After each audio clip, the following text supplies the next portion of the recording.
America అధ్యక్షుడు Donald Trump వచ్చే ఏడాది భారత్లో పర్యటించనున్నారు. యుఎస్ విదేశాంగ మంత్రి మార్కో రూబియో ఈ విషయాన్ని వెల్లడించారు.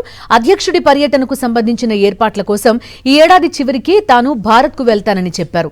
రెండోసారి అధికారం చేపట్టాక ట్రంప్ భారత్ పర్యటనకు రావడం ఇదే తొలిసారి.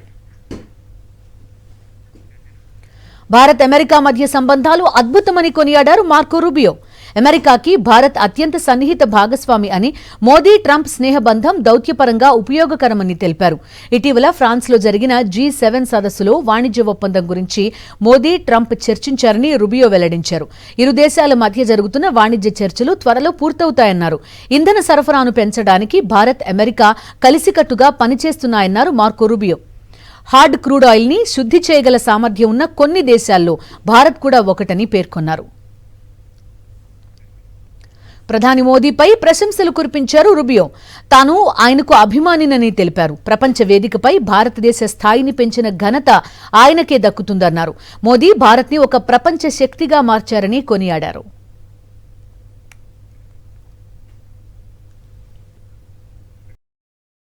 మరిన్ని అప్డేట్స్ కోసం ఛానల్ ను సబ్స్క్రైబ్ చేయండి. నోటిఫికేషన్స్ కోసం బెల్ ఐకాన్ పై క్లిక్ చేయండి.